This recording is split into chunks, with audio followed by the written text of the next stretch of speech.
Packed juices ہیں، یہ سارے کے سارے نقصان دہ ہیں اور بہت زیادہ جگر کو نقصان پہنچاتے ہیں۔ اور پھر گوشت خوری زیادہ کرنا، زیادہ گوشت کھانا اور زیادہ چینی کا، وائٹ شوگر کا زیادہ استعمال کرنا اور بغیر بھوک کے کھاتے رہنا، پھر اوپر سے ورزش نہ کرنا، اور شراب نوشی بھی اس کا ایک اہم سبب ہے، اور میٹھے والی چیزوں کو زیادہ سے زیادہ ہر وقت کھاتے رہنا، تو یہ اس کے اسباب ہیں۔ اب ہوتا کیا ہے کہ ابتدا میں جب جگر فیٹی ہونا شروع ہوتا ہے، اس میں چربیلے مواد جمع ہونا شروع ہوتے ہیں، تو ہمیں ہمارے جسم میں سستی سی ہمارے جسم میں رہنا شروع ہو جاتی ہے، اور وہ جو چستی ہوتی ہے وہ کم ہونا شروع ہوتی ہے، کولیسٹرول بڑھنا شروع ہو جاتا ہے، وہی فیٹ جس کو جگر نے توڑ کر جزو بدن بنانا تھا وہ جگر میں جمع ہونا شروع ہو جاتی ہے، اور جگر وہاں سے پھر ڈائریکٹلی خون میں بھیجتا ہے، تو کولیسٹرول بڑھنا شروع ہو جاتا ہے، اور خاص طور پر ٹرائیگلیسرائڈز تو بہت زیادہ بڑھتے ہیں۔ کیوں؟ آپ یہ بھی سن کر حیران ہو گئے کہ ہم جتنی بھی چینی کھاتے ہیں، جتنی میٹھی چیزیں کھاتے ہیں، جگر اس میٹھی چیزوں کی سب کی فیٹ ہی بناتا ہے۔ اگر اس کو فریکٹوز میں توڑ کر تبدیل کرنا اس کی ذمہ داری ہے، لیکن جب وہ بیمار ہو جاتا ہے، سست ہو جاتا ہے، تو ساری کی ساری میٹھی چیزوں کو چینی میں تبدیل کرنا شروع کر چربی میں تبدیل کرنا شروع کر دیتا ہے، تو اس طرح خود بھی چربیلا ہوتا جاتا ہے اور آہستہ آہستہ یہ مسئلہ بڑھتا جاتا ہے۔ اچھا، جب جگر فیٹی ہوتا ہے تو پھر سانس پھولتا ہے اور جسم سست رہنا شروع ہو جاتا ہے، کولیسٹرول بڑھ جاتا ہے، پیٹ بڑھتا ہے، جگر پر ہلکا سا دباؤ، بھاری پن، جگر پر سویلنگ بھی آ جاتی ہے۔ عام طور پر تو اگر یہ علامتیں نظر آ جائیں تو الٹرا ساؤنڈ کرانا چاہیے۔ الٹرا ساؤنڈ میں صاف نظر آ جاتا ہے جگر کا فیٹی پن، جگر پر چربی جو جمع ہوتی ہے۔ تو اگر اس طرح آپ کو سانس پھولنا، کولیسٹرول بڑھنا، یورک ایسڈ بڑھنا، بھوک میں کمی، بد ہضمی، اس طرح کی علامتیں ہیں، تو آپ فوری طور پر اپنے جگر کی فکر کریں، بجائے اس کے کہ آپ لکڑ ہضم، پتھر ہضم والے چورن کھائیں۔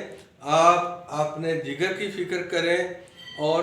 دیکھیں کہ آپ کا جگر تو نہیں فیٹی ہو رہا ہے۔ تو اگر آپ کا جگر فیٹی ہو رہا ہے تو پھر آپ کو دیکھنا ہے کہ آپ نے اس کا علاج کروانا ہے۔ علاج کے لیے آپ کو اپنے کسی معالج حکیم کے پاس ہی جانا پڑے گا۔ میں صرف آپ کو ایسا طریقہ بتاتا ہوں کہ آپ کا جگر فیٹی ہو ہی نہ، ابتدا سے ہو ہی نہ، تو آپ نے کرنا کیا ہے کہ آپ سب سے پہلے یہ بازاری جوسز، کولڈ ڈرنکس یہ بند کریں، فاسٹ فوڈ بند کریں، سبزیوں کا استعمال بڑھا دیں، پھلوں کا استعمال بڑھا دیں، آرگینک چیزیں کھائیں، اور دودھ اگر آپ نے پینا ہے، اگر آپ کی عمر 40 سال سے زیادہ ہے تو آپ دودھ بالکل ملائی اتار کر پئیں۔ اگر آپ اس سے کم عمر والے ہیں، نوجوان ہیں، تو پھر بھی آپ دودھ پئیں، لیکن اس کے ساتھ ساتھ آپ اپنی ورزش ضرور رکھیں، آپ صبح کی واکنگ ضرور رکھیں، لیکن پھر بھی ان سب کچھ کرنے کے باوجود گوشت جو سرخ قسم کا گوشت ہے وہ آپ بہت کم کھائیں، اعتدال میں رہ کے۔ ہمارے مذہب نے تو ہمیں ہر چیز اعتدال میں رہ کر ہی کرنے کا بتایا ہے، تو اگر ہم اعتدال میں رہ کے کریں گے، میانہ روی اختیار کریں گے، تو پھر کچھ بھی نہیں۔ لیکن پھر بھی ہمیں اپنے جگر کو، تندرست بندوں کو بھی، تندرست انسانوں کو بھی کبھی کبھی اپنے جگر کو کلین کرتے رہنا چاہیے۔ کلین کیسے کرنا ہے ہم نے کہ آپ ہفتے میں 1 دفعہ یا 2 دفعہ ادرک 5 گرام لے کے، ادرک 5 گرام، اور اس میں 5 گرام آپ نے مکو لینی ہے، یہ میں لکھ دیتا ہوں۔ تو اس کے لیے آپ نے ایسا کہہ لیں لیور کلینر کعبہ کہہ لیں، تو وہ آپ نے بنانے کے لیے ادرک 5 گرام اور مکو یہ بھی 5 گرام، ادرک تازہ لے لیں، مکو اگر آپ کو تازہ مل جاتی ہے تو اس کو پیلو بھی کہہ دیتے ہیں، کسی علاقوں میں مکو کہہ دیتے ہیں، تو یہ اگر تازہ مل جائے تو ٹھیک ہے، نہیں تو دعا خانے سے مل جاتی ہے، پنساری سے مل جاتی ہے، تو تو 5 گرام یہ 5 گرام یہ، اس کو آپ نے ایک گلاس پانی میں آپ نے ابالنا ہے. ابال کے تو اس کو آپ نے چھان کے ٹھنڈا کر لینا ہے. آدھا گلاس اس میں سے آپ نے صبح پینا ہے، آدھا رات کو پینا ہے. تو یہ تندرست جو لوگ ہیں، اگر وہ چاہتے ہیں، جو ابھی تک جن کو کوئی جگر کا مسئلہ نہیں، اگر وہ چاہتے ہیں کہ ان کا جگر بالکل نیٹ اینڈ کلین رہ جائے، تو اس کے لیے ہفتے میں یہ 2 دفعہ کام کر لیا کریں. ہر تیسرے چوتھے دن 1 گلاس پانی میں ادرک اور کو ابال کے تو آدھا آدھا کر کے صبح شام پی لیا کریں. اگر ہفتے میں 1 دفعہ بھی کر لیں تو ٹھیک رہے گا. خدا نہ خواستہ کسی کو اگر ابتدائی لیول کا ابھی لیور جو ہے وہ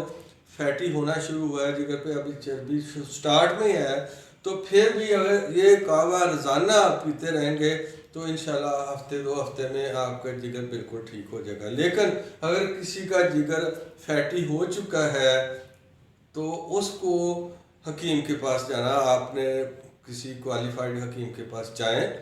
اور علاج کروائیں. اس کا 100% علاج ہے، بہت آسان علاج ہے، کوئی گھبرانے کی ضرورت نہیں. لیکن آپ کو پرہیز بہرحال کرنا پڑے گا، پہلے بھی بعد میں یہ چیزیں چھوڑیں گے تو انشاءاللہ تعالیٰ کوئی پریشانی نہیں. اچھا، گرمیوں کے دنوں میں اگر آپ چاہتے ہیں، آج کل چونکہ سردیاں ہیں تو گرمیوں کے گرمیوں میں آپ نے تربوز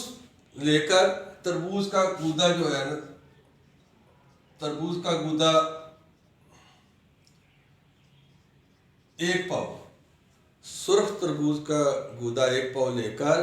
اس کو گرائنڈ کر لینا ہے. وہ پانی بن جائے گا تو وہ آپ نے گرمیوں میں 2 دفعہ 3 دفعہ ہفتے میں استعمال کریں گے تو آپ کا جگر جو ہے بالکل صاف ہوتا رہے گا. اور اگر کسی کو ابتدائی لیول کا فیٹی لیور ہے تو وہ بھی ٹھیک ہو جائے گا. تو مجھے امید ہے کہ میرے اس ویڈیو سے آپ کو فائدہ ہوگا، اور اگر آپ محسوس کرتے ہیں کہ میرا ویڈیو اچھا ہے تو آپ لائک بھی کر دیں، دوسرے دوستوں کے ساتھ شیئر بھی کر دیں، اور سبسکرائب ضرور کریں، اور اس کے ساتھ جو بیل آئیکن ہے اس کو بھی دبا دیں تاکہ جو بھی میں ویڈیو بناؤں وہ آپ تک فوراً پہنچ جائے. میرا مقصد صرف آپ کو آگاہی دینا ہے، ٹپ دینا ہے. علاج معالجے کے لیے آپ حکیم سے ہی رابطہ کریں. تو میں چاہتا ہوں کہ آپ ان امراض سے بچے رہیں، لہذا اس ویڈیو کو زیادہ سے زیادہ شیئر کریں اور لائک کریں. اللہ حافظ.